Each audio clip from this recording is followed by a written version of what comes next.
अस्सलाम वालेकुम फ्रेंड्स, मेरा नाम है सुहेल भट्टी और आप देख रहे हैं आपका अपना यूट्यूब चैनल DXB Vlog। और मेरे साथ शारिक अमीन जो कि क्रिप्टो करेंसी एक्सपर्ट हैं वो आ चुके हैं पैनल पे। और आज का इंटरव्यू जो है ये थोड़ा सा इस हवाले से यूनिक होने वाला है क्योंकि हम इस इंटरव्यू में NFTs पे डिस्कशन करेंगे, क्रिप्टो करेंसी का फ्यूचर क्या है उस हवाले से डिस्कशन करेंगे और इन दोनों चीज़ों का मेटावर्स के साथ क्या कनेक्शन है उसको डिटेल में डिस्कस करेंगे। क्योंकि जिस तरह आप सब लोग जानते होंगे कि लास्ट वीक मार्क्सबर्ग ने जो है वो स्टेटमेंट दी थी कि वो मेटावर्स के नाम से जो है वो ऑपरेट करना स्टार्ट कर देंगे इन नियर फ्यूचर। तो क्रिप्टो करेंसी और NFTs का मेटावर्स में क्या किरदार होगा उस हवाले से डिटेल्ड गुफ्तगू करेंगे। तो मैं थैंक यू बोलता हूँ शारिक भाई को कि उन्होंने टाइम निकाला। तो ओवर टू शारिक भाई। अस्सलाम वालेकुम शारिक भाई, सबसे पहले तो थैंक यू सो मच कि आपने टाइम निकाला। सबसे पहले ये बताइए कि NFTs हैं क्या, इसका इंट्रोडक्शन क्या है और NFTs का क्रिप्टो करेंसी से क्या ताल्लुक़ है। हम मेटावर्स की तरफ बाद में आएंगे। अस्सलाम वालेकुम, thank you so much, always a pleasure. यार NFTs होती हैं नॉन फंजिबल टोकन, ठीक है। नॉन फंजिबल टोकन का मतलब ये है कि ये एक ऐसा एसेट है, डिजिटल एसेट, मतलब ये एक वर्चुअल दुनिया में एक वेबसाइट के ऊपर इमेज के तौर पे या एक सॉन्ग के तौर पे, एक आर्ट के तौर पे मौजूद है जिसका कोई और दूसरा वर्जन नहीं है, ठीक है। ये होता है NFT। इसकी डिफरेंट वेबसाइट्स हैं जहाँ से आप इसको बाय करते हो। फॉर एग्जांपल एक वेबसाइट जो सबसे मेजर है इसकी, जहाँ से लोग खरीदते हैं, उसका नाम है OpenSea.io। ये वेबसाइट है। इसके अलावा फाउंडेशन एक वेबसाइट है जो क्लोज्ड कम्युनिटी है। उस वेबसाइट पे आके ख़रीदने के लिए आपको रेफरल चाहिए किसी बंदे का जो ऑलरेडी उस वेबसाइट पे NFT सेलर है। रेयरेबल एक वेबसाइट है, उसके थ्रू भी आप खरीद सकते हो। हम ये वीडियो के यूट्यूब में लिंक पे मेंशन कर देंगे कुछ वेबसाइट्स। अब इनका क्रिप्टो से क्या ताल्लुक है? क्रिप्टो से ये ताल्लुक है कि NFTs की बाइंग और सेलिंग सारी की सारी आपकी क्रिप्टो करेंसी में हो रही है। आप किसी डॉलर, धर्म, रुपए से नहीं खरीदते, आप इसको इथीरियम, सोलाना, बिटकॉइन, इनसे आप खरीदते हो। सबसे ज़्यादा परचेजिंग इसकी हो रही है इथीरियम से, जिसकी वजह से इथीरियम की बहुत डिमांड है। इथीरियम बहुत हाई है। होता क्या है? होता यह है कि आप अभी गूगल करें मेटामास्क, फॉर एग्जांपल। मेटामास्क के नाम से एक वॉलेट है। गूगल क्रोम के एक्सटेंशन में आप मेटामास्क का वॉलेट अपने गूगल क्रोम में डाल सकते हैं, आपके क्रोम में एक्सटेंशन में आ जाएगा। उस मेटामास्क के वॉलेट में एक एड्रेस है, वॉलेट ID है, उसके ऊपर आप इथीरियम भेजें, वो आपके वॉलेट में इथीरियम आ जाएगा कि आपके मेटामास्क के वॉलेट में फॉर एग्जांपल 1 इथीरियम पड़ा हुआ है, ठीक है। उसके बाद फिर आप OpenSea.io वेबसाइट को ओपन करें, वहाँ पे अपना रजिस्टर करें अपने आप को और अपना मेटामास्क का वॉलेट उस वेबसाइट के साथ अटैच कर लें, फॉर एग्जांपल, या किसी भी वेबसाइट के साथ जो NFT की वेबसाइट है। फिर आप NFTs उसमें सर्च करें और जो NFT आपको उसमें बेहतर लग रहा है, जिसके सर्च करने के डिफरेंट क्राइटेरियाज़ हैं, वो NFT जो है आप उसमें बाय कर लें। पेमेंट जो आप करेंगे NFT की, वो आप इथीरियम में करेंगे। एक चीज़ जो इसके अंदर मैं बताऊँ कि इसमें एक चीज़ होती है गैस फीस। गैस फीस क्या होती है? गैस फीस का ताल्लुक है प्रूफ ऑफ वर्क से। इथीरियम की माइनिंग होती है GPUs, ग्राफिक कार्ड्स लगा के, मतलब लोगों को वर्क करना पड़ता है, ग्राफिक कार्ड्स को वर्क करना पड़ता है, बिजली को चलना पड़ता है, ये सब होता है। फिर जाके इथीरियम की ब्लॉकचेन कंप्लीट होती है और उसकी ट्रांजैक्शंस होती हैं, जिसकी वजह से गैस प्राइस बहुत हाई है इथीरियम की। ऐसा भी है कि $100 की NFT है और उसकी गैस प्राइस $150 है। $150 का वर्थ इथीरियम है। That is big gas price. उसकी वजह ये है कि क्योंकि इथीरियम का नेटवर्क इतना यूज़ होता है NFTs पे कि उसके ब्लॉकचेन नेटवर्क पे हद से ज़्यादा ट्रैफिक है।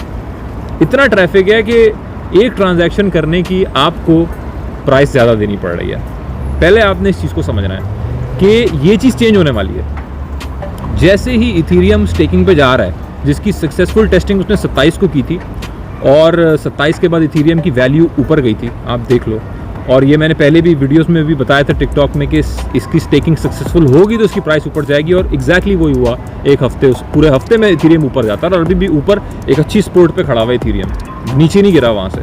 और ये इसी तरह रहेगा और ये और ऊपर जा सकता है। क्यों जाना चाहिए? क्योंकि प्रूफ ऑफ स्टेक होने वाला है इसका, जिसका मतलब है कि वो प्रूफ ऑफ माइनिंग से कि लोग GPUs लगा के माइन करें ब्लॉकचेन को इथीरियम के, वहाँ से हटके वो ये हो रहा है कि अगर सुहेल भट्टी के पास 32 इथीरियम है तो मैं सुहेल भट्टी को ये अथॉरिटी देता हूँ कि वो इथीरियम की ट्रांजैक्शंस को ऑथराइज़ कर सके, ठीक है। इंस्टेड के ये कि सुहेल भट्टी के पास 6 GPU लगे हों 20-60 के, 15,000 धर्म के, फिर वो ये काम करें। नहीं, मुझे 32 इथीरियम का बंदा चाहिए। और उन्होंने कुछ कंट्रीज़ का नाम लिया है जो कि स्टेकिंग के लिए अलाउड है, जिसमें पाकिस्तान यूएई दोनों का नाम है। ठीक है, तो नंबर 1 ये चीज़ है। अब इसकी वजह से लोग बहुत सारे इथेरियम बाय करेंगे स्टेक करने के लिए, जाहिर है उसकी वजह से पंप होगा इथेरियम, क्योंकि they want to be eligible to stake Ethereum, वो स्टेकिंग करना चाह रहे हैं इथेरियम की, गैस प्राइस से कम हो जाएगी। तो NFTs का भाई, NFTs is the future in terms of gaming, in terms of arts, in terms of education, in terms of coding, in terms of celebrity meetups. NFT कुछ भी हो सकता है, नॉन फंजिबल टोकन कुछ भी हो सकता है। मैं एक मीटअप रख सकता हूँ, या कोई एक सेलिब्रिटी कोई और एक मीटअप, सलमान खान एक मीटअप रख सकता है, एक NFT के तौर पे लॉन्च कर दे भाई, मेरे साथ ये मीटअप है, एक ही बंदा कर सकता है एक ही दफ़ा, ये एक NFT है OpenSea.io पे, 2 इथेरियम प्राइस है इसकी, for a dinner with me. जिसने वो ख़रीद लिया NFT, 1 हफ्ते बाद डिनर है, मैंने ख़रीद लिया 2 इथेरियम से, मैंने लगा दिया OpenSea पे 4 इथेरियम में बेचूंगा, लोग 4 में ख़रीदेंगे, 8 में ख़रीदेंगे। तो ये एक बहुत बड़ी एक वास्ट मार्केट है जो अभी आगे एक्सप्लोर होगी। तो ये NFT है और ये इथेरियम का रोल है इसमें, इस तरह सोलाना भी है उसमें। ठीक है, अब इससे कनेक्टेड एक दूसरी चीज़ पे मैं जा रहा हूँ, कंसिडरिंग NFT क्लियर है। ठीक है, वो है ये कि अभी एक बहुत बड़ा revolution in terms of blockchain होने वाला है 11 नवंबर को। ठीक है, 2021 11 नवंबर, और वो है पैराचेन ऑक्शन। अच्छा, पैराचेन क्या है? अब ये मेरा फ़ोन है, आपके पास आपका फ़ोन है, ठीक है, हमारे फ़ोन आपस में कनेक्ट हो सकते हैं ब्लूटूथ से, या 2 लैपटॉप्स आपस में कनेक्ट होते हैं वाईफाई से। ठीक है, पैराचेन वाईफाई है, पैराचेन ब्लॉकचेन का वाईफाई है, इथेरियम है, बिटकॉइन है, एल्गो है फॉर एग्जांपल। ये 3 अलग कॉइन है, इनके अलग फॉर एग्जांपल ब्लॉकचेन हैं। ठीक है, सोलाना है, अलग ब्लॉकचेन है, ये अलग ऑपरेट करते हैं। अगर आपने कोई एप्लीकेशन बनानी है इथेरियम पे, तो आप इथेरियम के ब्लॉकचेन पे बनाते हो, उसकी लिमिटेशंस के अंदर रह के बनाते हो, पॉलीगॉन पे, जो इथेरियम की ब्लॉकचेन पे वर्जन 2 पॉलीगॉन है उसका, जो बेस इथेरियम पे। ठीक है, लेकिन अब मैंने एक एप्लीकेशन बनानी है, या मैंने कुछ क्रिएट करना है, एक डिफाई ऐप क्रिएट करनी है, जिसमें मुझे कुछ बिटकॉइन की चाहिए चीज़ें, कुछ इथेरियम की चाहिए, कुछ सोलाना की चाहिए, क्योंकि सोलाना सबसे तेज़ है ट्रांजैक्शन में, 10 सेकंड्स ट्रांजैक्शन है, इथेरियम की ज़्यादा है, इथेरियम की 10 समथिंग लाइक दैट, बस सोलाना इज़ द फास्टेस्ट। तो मुझे सोलाना की ये चीज़ चाहिए, इथेरियम की मुझे ये चीज़ चाहिए, बिटकॉइन की मुझे चाहिए, ये मैं कैसे करूँगा? ये होगा आपके पैराचेन से। तो पैराचेन एक ऐसा ब्रिज है जो कि ब्लॉकचेन्स को कनेक्ट कर देगा, जैसे 2 लैपटॉप्स को वाईफाई कनेक्ट करता है। So this is nothing less than the internet of blockchain. जितना बड़ा इंटरनेट आज है, उतना बड़ा ये पैराचेन नेटवर्क होना चाहिए विद लॉजिक। 90s में जिस तरीके से इंटरनेट था, आज इस तरह पैराचेन है। I personally see a huge scope in this. अब आप पैराचेन को देखते हुए, अगर आप देखो, ये पैराचेन लॉन्च कर रहा है पोल्का डॉट। लास्ट 1 वीक में पोल्का डॉट, मैंने वीडियो बनाई थी 1 हफ्ता पहले, 43 पे था, अभी 53 तक गया पोल्का डॉट। ये लास्ट 1 वीक में पोल्का डॉट के आप दूसरे कॉइन पोल्का नेटवर्क के आप उठा के देखो, पोल्का ब्रिज, पोल्क, ये दोनों कॉइन्स भी स्काई रॉकेट किए हैं, $0.2 से पता नहीं कहाँ तक चले गए हैं, $2 तक चले गए हैं। Why? Because of this parachain. इसकी एक डिटेल है बहुत, क्यों ऐसा हो रहा है, लेकिन मैं क्यों इसको मेंशन कर रहा हूँ NFT के साथ? मैं इसलिए मेंशन कर रहा हूँ क्योंकि पैराचेन नेटवर्क जो है ना, ये आपकी गैस प्राइस इथेरियम की और नीचे ले आएगा। ये और आसान कर देगा आपके लिए NFTs को बाय एंड सेल करना। इस वक्त सबसे बड़ा हर्डल होता है गैस फीस। मैं एक आर्टिस्ट हूँ, मेरे पास इतने पैसे नहीं, मेरे पास एक इथेरियम या मेरे पास $100-150 नहीं है, लेकिन but I am a really good artist and I can create something really good, और मैं अपलोड करना चाहता हूँ OpenSea.io पे, लेकिन because I can not afford paying that gas fees, तो मैं नहीं कर रहा या मैं ख़रीद नहीं पा रहा कोई NFT। ठीक है, जैसे ये गैस प्राइस स्लैश होगी, बूम आएगा NFT की मार्केट में, and you should be able to see this boom in December and Jan, starting of the boom. पहला ऑक्शन 11 नवंबर को है। तो ये एक चीज़ है। अब इससे जुड़े हुए मैं 2-3 कॉइन्स का नाम लेना चाहता हूँ that are my favourite right now. एक तो डॉट नेटवर्क, मतलब पोल्का डॉट, PBR एंड पोल्क। बहुत लोग कहेंगे कि ये ऑलरेडी पंप हो चुके हैं, ये ऑलरेडी कुछ भी पंप नहीं हुआ है मेरे ख्याल से। They have a lot of potential and they are very much undervalued. और इथेरियम के बारे में आपका क्या ख्याल है? यार Ethereum is a great coin. For example नहीं, मतलब आप ये जो अभी आप प्रेडिक्शन दे रहे हैं, मतलब जो आप अपने एक्सपीरियंस की बेसिस पे प्रेडिक्शन दे रहे हैं, तो इन कॉइन्स के साथ साथ बंदे को इथेरियम में भी इन्वेस्ट कर देना चाहिए फ्यूचर के हवाले से? देखो इथेरियम का सीन ये है कि Ethereum is leading in terms of the acceptability in NFT market, तो उसको तो आप बिल्कुल और स्टेकिंग पे जाने वाला है, तो considering that Ethereum is a great coin to hold right now, बहुत अंडर वैल्यूड है। दूसरी चीज़ ये कि इथेरियम एक बिटकॉइन का एक जो सोसाइटी है उसके अंदर कुछ लोग हैं who are backing Ethereum right now, क्योंकि बिटकॉइन अब बेसिकली जो वैल्यू है उसकी that is perceptional value based on decentralization, के बिटकॉइन का कोई ओनर नहीं है, उसकी ऐसे बड़ी वैल्यू है। इथेरियम का तो आपको पता है ना कि कौन ओनर है, कौन विटालिक और कौन सी कम्युनिटी है डेवलपर्स की जो सब काम कर रही है। बिटकॉइन का आपको पता नहीं है, जिसकी ऐसे साइकोलॉजिकल वैल्यू बहुत है उसकी मार्केट में और ड्राइव करती है मार्केट को, क्योंकि फर्स्ट मूवर एडवांटेज है उसको। Ethereum in terms of the technology जो वो चीज़ें ला रहा है अभी आगे अगले साल में, इथेरियम के लिए अगला साल द मोस्ट इंपॉर्टेंट ईयर है। तो in that aspect of course I would say Ethereum बिल्कुल आप होल्ड करो, लेकिन डॉट नेटवर्क मेरा फेवरेट है अभी, और पिछले एक हफ्ते 10 दिन में डॉट नेटवर्क ने दिखाया है कि it has a huge potential. 50 के मार्क को उसने क्रॉस कर दिया 53 पे, और वो कॉइन्स जो इस पैरा चेन से जुड़े हुए कॉइन्स हैं, ठीक है, जैसे KYL ये एक कॉइन है। इसकी डिटेल में अगर मैं जाऊँ बिल्कुल ब्रीफली मैं एक्सप्लेन करूँ तो KYL एक ऐसा कॉइन है जो आपकी ब्लॉकचेन्स को नॉन ब्लॉकचेन एंटिटीज से कनेक्ट करेगा।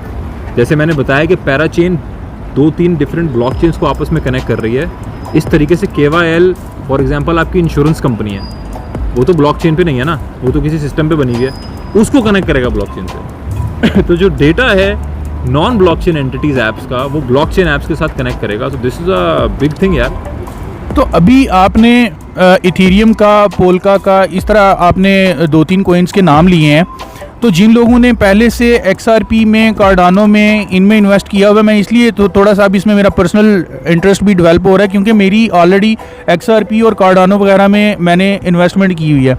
तो बकौल आपके वहाँ से पैसा निकाल के इथेरियम और पोल्का वगैरह में इन्वेस्ट कर देना चाहिए अभी से, या अभी इसका वेट करना चाहिए? देखो टोटल हज़ारों कॉइन्स हैं, बहुत सारे लोग बहुत सारे डिफरेंट कॉइन्स में इन्वेस्ट करके बैठे हुए हैं, तो किसी को मैं ये नहीं कह सकता कि पैसे यहाँ से निकाल के यहाँ डाल दो। ये एक मेरा एक स्टडी है जो मैं शेयर कर रहा हूँ, एक एनालिसिस है और एक ओपिनियन है और मेरे अपने जो डिसीजंस हैं। Rest is up to anybody कि वो किस तरह अपने कहाँ पैसे एलोकेट करता है। But for example XRP, her coin की एक अपनी स्टोरी है, रिसर्च है। ये बेसिकली मेरा इसमें मेन मैसेज है कि आप जिस कॉइन में घुस रहे हो उसकी ब्लॉकचेन को तो पढ़ लो, उसके प्रोजेक्ट्स को तो पढ़ लो, उसके आप कैलेंडर को तो देख लो कि क्या नेटवर्क है उसका, कौन कितने सारे डिफरेंट नेटवर्क्स उससे जुड़े हुए हैं। अगर आप ये देखोगे, आप उसका इकोसिस्टम देखो, आप सिंपल गूगल करो XRP रिपल इकोसिस्टम, आपके पास वेब पेज आ जाएगा, पूरा इकोसिस्टम होगा उसमें कि XRP कौन कौन सी ऐप्स को पावर कर रहा है, उनका रोड मैप क्या है। XRP के बारे में आपने पूछा तो मैं बता दूं, जैन के अंदर इसका कोर्ट का फैसला है और अभी रिसेंटली XRP की प्राइस ऊपर गई है। उसकी क्या वजह है? क्योंकि रिसेंटली SEC की हेयरिंग हुई है, SEC की हेयरिंग कोर्ट में हुई है XRP और SEC की। उसके अंदर कोर्ट ने SEC को बोला है कि आप जो बोल रहे हो ना कि डॉक्यूमेंट हमें कंसील करने चाहिए, आप कोई कंसील नहीं करोगे, आप दिखाओगे, ठीक है जी। तो रिपल का केस थोड़ा मजबूत हो गया। SEC वाले कह रहे थे नहीं, हम अपनी इंटरनल कम्युनिकेशन नहीं दिखाना चाह रहे because we are a government entity और हमारे वो इंटरनल कम्युनिकेशन है, we can not share that, confidentiality है। कोर्ट ने बोला सॉरी, आपने केस किया है XRP के ऊपर कि XRP is not a security, तो आप अपनी इंटरनल कम्युनिकेशन दिखाएं। अगर आपकी इंटरनल कम्युनिकेशन लोगों ने बोला हुआ है कि XRP इज़ अ सिक्योरिटी आपके स्लैक पे या इंटरनल ईमेल्स में, मेमोज में, then how can you fight a case against XRP। इस वजह से वो एक पॉजिटिव मूवमेंट है इस केस में जो चल रहा है दोनों का। जो लोग क्लोजली इसको मॉनिटर कर रहे हैं, for them it's a very positive movement. तो केस स्ट्रांग हो गया है रिपल का, और रिपल का क्या, और बाकी ऑल्ट कॉइन्स का भी केस स्ट्रांग हो गया है। जनवरी में फैसला है, बढ़ रहा है। जनवरी में फैसला अगर इसका अच्छा हो गया, ये तो यानी अभी राइट टाइम है इसमें इन्वेस्टमेंट करने का, आप ये कह रहे हैं? मतलब this is a personal choice कि आप होल्ड करना चाह रहे हो केस के फैसले के लिए, do you have that money, do you want to hold that, it's up to you. लेकिन मैं बस एक एनालिसिस और न्यूज़ शेयर कर सकता हूँ कि ये हुआ है, इस तरफ हो रहा है, इस तरह ये हो सकता है। हाँ, कोर्ट का फैसला खिलाफ भी आ सकता है, रिपल नहीं है भाई सिक्योरिटी, तो नीचे गिर जाएगा XRP। बट लॉजिक है, कहने का मकसद ये है कि ये लॉजिक है, ब्लॉकचेन है, ये चीज़ें हैं इनके पीछे, अब कॉइन्स के पीछे और प्रोजेक्ट्स हैं जिनको अगर आप देखो, आप स्टडी करो तो you can see where the coin is headed probably, you know. So ये है।